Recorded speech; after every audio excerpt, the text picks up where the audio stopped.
cảm thấy thật vui và nhiều hạnh phúc đồng hành với quý vị đến với kênh Bậu Kể Chuyện Ma hôm nay. Nhà tang lễ của Ám. Nhà tang lễ Lạc Phong đã tồn tại hơn 50 năm, nằm cô lập ở vùng ngoại ô, sát bên nghĩa trang cũ. Người dân địa phương đồn rằng nơi này bị nguyền rủa bởi những người được khâm liệm ở đây thường xuyên gặp phải chuyện lạ trước khi ra đi. Có kẻ nghe tiếng gọi thì thầm trong quan tài, có người thấy bóng đen rình rập bên cửa sổ. Minh chưa bao giờ tin vào ma quỷ, nhưng sau cái chết đột ngột của cha mẹ, anh buộc phải trở về quê để tiếp quản nhà tang lễ. Vừa bước chân vào cánh cổng rì sét, một cơn gió lạnh thốc qua khiến anh rùng mình.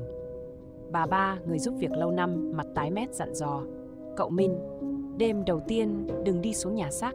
Ngày xưa cụ tổ có dặn, giờ tí không được chạm vào thi thể mới nhập quan."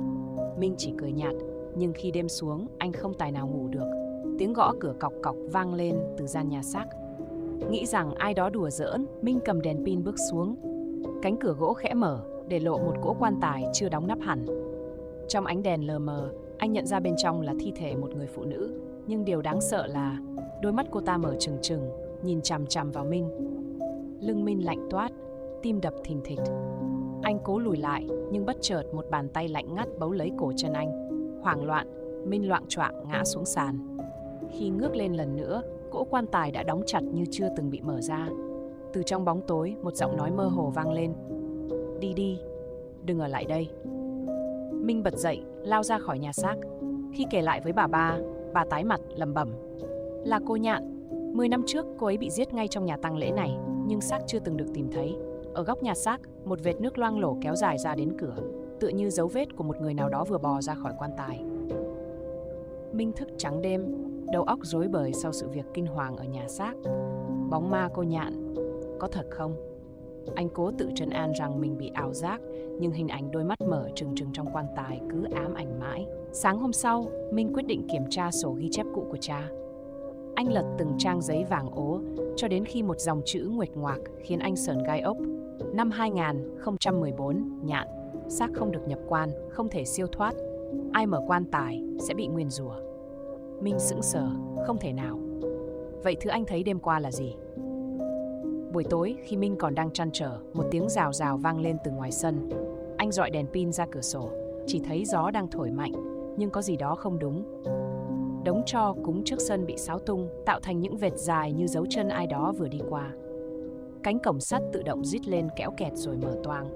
Một bóng người thấp thoáng đứng ngoài nghĩa trang. Minh nheo mắt nhìn. Đó là một người phụ nữ mặc áo trắng, tóc xõa dài, quay lưng về phía anh. Tim Minh đập loạn xạ. Anh vội chạy ra ngoài, nhưng vừa đến cổng, bóng người ấy biến mất, chỉ để lại một mảnh khăn tang dính đầy vết máu khô. "Cậu Minh!" Bà Ba hoảng hốt kéo anh vào trong. "Cô Nhạn đã về. Đừng tìm nữa, kẻo bị kéo đi mất." Minh không tin, nhưng ngay lúc đó, điện trong nhà tang lễ chập chờn. Từ phía nhà xác, một tiếng cười khanh khách vọng lại. Cửa sổ kính lấp láng phản chiếu, một gương mặt trắng bệch, đôi mắt đen thẳm đang nhìn chằm chằm vào Minh. Anh vội quay đầu, nhưng khi nhìn lại, không có ai cả. Chỉ có dấu tay in trên mặt kính, lạnh lẽo như đến từ cõi âm. Minh lùi lại, tim đập dồn dập. Dấu tay in trên cửa kính vẫn còn đó, rõ ràng, lạnh lẽo. Anh nuốt khan, bàn tay run rẩy đưa lên chạm thử. Nhưng vừa chạm vào, cánh cửa kính rung lên bần bật, tựa như có thứ gì đó ở bên kia đang cố gắng thoát ra. "Cậu Minh, tránh ra!" Bà Ba hét lên, ném mạnh một nắm muối về phía cửa kính.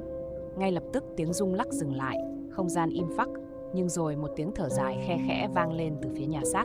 Minh quay sang bà Ba, giọng lạc đi: "Rốt cuộc cô Nhạn là ai?" Bà Ba im lặng hồi lâu, rồi thở dài, giọng khẽ run: "Cô ấy từng làm việc ở đây, một người tốt bụng. Nhưng một đêm cô Nhạn biến mất. Hôm sau có tin cô ấy bỏ trốn, nhưng người ta đồn rằng cô đã bị giết và bị giấu đâu đó trong nhà tang lễ này." Minh thấy gáy lạnh toát. Nếu đúng như lời đồn, vậy cái xác trong quan tài hôm trước chính là cô Nhạn. Nhưng nếu đã chết, tại sao hồn cô vẫn còn vất vưởng nơi đây? Anh quyết định tìm ra sự thật. Tối đó, Minh cầm theo đèn pin, một mình xuống nhà xác.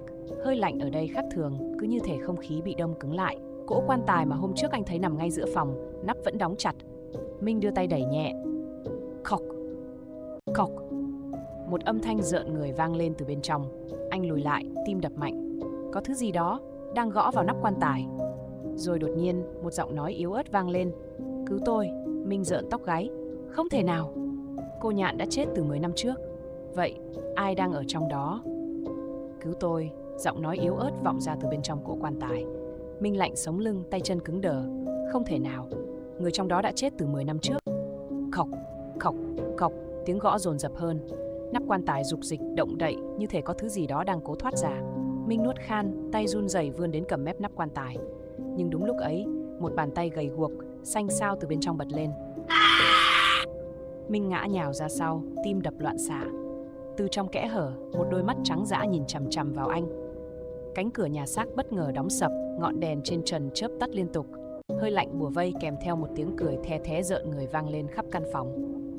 Tại sao? Lại bỏ rơi tôi? Minh hoảng loạn bò lùi về phía góc tường. Ngay lúc đó một bàn tay lạnh ngắt đặt lên vai anh. Anh giật bắn quay lại, nhưng chẳng có ai cả. Rầm, cỗ quan tài đột nhiên bật nắp hoàn toàn, hé lộ thi thể cô Nhạn với đôi mắt mở to đầy u oán.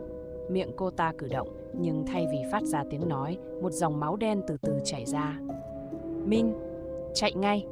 Tiếng hét của bà ba vang lên. Cánh cửa nhà xác bật mở, kéo theo một luồng gió lạnh quét qua. Minh hoảng hốt lao ra ngoài, nhưng ngay khi vừa qua khỏi bậc cửa, anh cảm nhận một thứ gì đó bám chặt lấy chân mình. Anh hốt hoảng nhìn xuống. Một bàn tay trắng bệch, đầy vết máu bầm đang nắm chặt lấy mắt cá chân. Bên trong nhà xác giọng nói lại vang lên, lần này giận dữ và ai oán hơn bao giờ hết. Đừng đi, mày phải chết cùng tao. Bàn tay lạnh ngắt siết chặt lấy mắt cá chân Minh. Anh giãy giụa điên cuồng, nhưng lực kéo quá mạnh, như thể một thứ gì đó từ cõi âm đang quyết không buông tha anh. Cậu Minh, nắm lấy tay tôi, bà ba hét lên, lao tới tóm lấy cánh tay Minh kéo thật mạnh.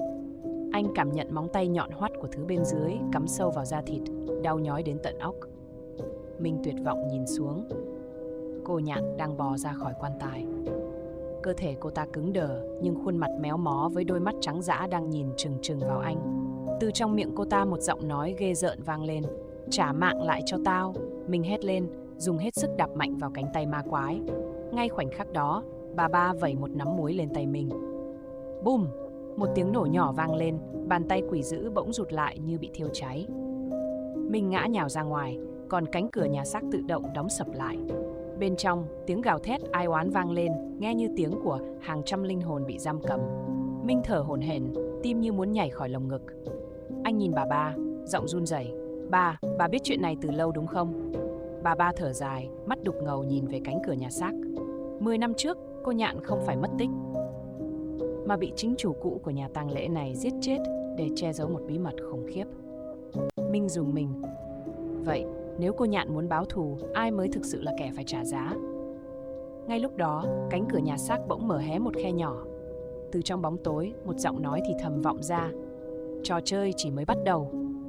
Minh lạnh toát sống lưng. Cánh cửa nhà xác tự động mở ra, một luồng hơi lạnh từ bên trong tràn ra ngoài, mang theo mùi ẩm mốc, tanh tưởi như xác chết lâu ngày. Bà ba nắm chặt tay Minh, giọng hoảng hốt. Đi thôi cậu, nếu không cô ta sẽ không để yên đâu. Nhưng Minh không thể rời đi. Có gì đó thôi thúc anh phải tìm ra sự thật. Nếu cô Nhạn chết oan, vậy bí mật kinh hoàng nào đang bị chôn giấu ở nơi này? Anh bước vào trong nhà xác, ánh đèn pin chập chờn, bóng tối dày đặc như nuốt chửng lấy không gian. Bỗng, cộp, cộp, cộp. Tiếng bước chân vang vọng trong hành lang dù Minh không hề di chuyển. Có ai đó hoặc thứ gì đó đang bước ngay sau lưng anh. Tim Minh đập thình thịch, anh từ từ quay lại. Không có ai, nhưng trên sàn nhà xuất hiện dấu chân ướt đẫm dẫn từ phía sau anh đến thẳng cỗ quan tài của cô Nhạn. Cậu Minh, đừng lại gần, bà ba hét lên. Minh bất chấp tiến tới. Anh hít một hơi sâu rồi từ từ mở nắp quan tài. Trống rỗng, cô Nhạn đã biến mất. Không, không thể nào. Đột nhiên, đèn pin vụt tắt, căn phòng chìm trong bóng tối tuyệt đối. Rồi, mày đã đào sâu quá rồi. Một giọng nói ma quái vang lên sát bên tai mình. Anh kinh hãi quay đầu. Một khuôn mặt trắng bệch, mắt đen ngòm, miệng rách toác đến mang tai xuất hiện ngay trước mặt anh. Căn phòng rung chuyển, quan tài bật nắp. Từ bên trong bàn tay quỷ dữ vươn ra túm lấy Minh. Minh vùng vẫy nhưng lực kéo quá mạnh. Anh cảm giác cơ thể mình bị kéo vào bên trong bóng tối vô tận. Giữa lúc nguy cấp, bà ba hét lớn, ném một lá bùa cũ kỹ về phía Minh. Bùm! Một ánh sáng chói lòa bùng lên. Minh bật ngửa ra sau, rơi mạnh xuống sàn. Khi anh mở mắt ra, bóng ma đã biến mất. Nhưng trên vách tường đối diện, một hàng chữ đỏ như máu chảy xuống, hình thành một câu rợn người. Tao vẫn ở đây. Minh thở hổn hển, mắt vẫn dán chặt vào hàng chữ đỏ như máu trên tường. Tao vẫn ở đây. Bà ba kéo tay Minh, giọng gấp gáp. Chúng ta phải rời khỏi đây ngay. Cô ta sẽ không buông tha đâu. Minh khựng lại. Anh nhìn khắp nhà xác. Nơi này vốn chỉ có những người đã khuất, nhưng giờ đây nó đang ẩn chứa một linh hồn uất hận, sẵn sàng kéo bất cứ ai xuống địa ngục cùng mình. Không, tôi không thể để cô ấy tiếp tục chịu oan ức. Bà ba nhìn Minh đầy lo lắng, rồi chợt lặng người. Bà rút ra một phong thư cũ, nhét vào tay Minh. Đây là bức thư cuối cùng của cô Nhạn trước khi mất tích. Cậu đọc đi. Minh mở lá thư, những dòng chữ run rẩy hiện ra. Tôi biết bí mật của lão chủ nhà tang lễ. Ông ta đã giết những người vô tội và giấu xác họ. Tôi sợ lắm. Nếu tôi biến mất, nghĩa là ông ta đã ra tay với tôi. Minh sững người. Thì ra cô Nhạn đã phát hiện tội ác của lão chủ cũ, và vì vậy cô đã bị sát hại. Anh quay lại phía quan tài, giọng trầm xuống. Cô Nhạn, tôi sẽ đưa sự thật ra ánh sáng. Cô có thể yên nghỉ rồi. Một cơn gió lạnh thổi qua. Những dấu tay ma quái trên cửa kính dần biến mất, bầu không khí bớt nặng nề. Bỗng, từ góc phòng một bóng dáng mờ ảo xuất hiện. Đó là cô Nhạn, với ánh mắt buồn nhưng bình yên. Cô nhìn Minh hồi lâu, rồi khẽ mỉm cười. Sau đó, tan biến vào hư vô. Minh thở phào, cảm thấy một gánh nặng rời khỏi lồng ngực. Nhà tang lễ giờ đây trở lại vẻ yên tĩnh vốn có, nhưng anh biết, bí mật bị chôn vùi suốt bao năm đã thực sự được hóa giải. Từ đêm hôm đó, không ai còn nghe thấy tiếng khóc trong nhà xác nữa.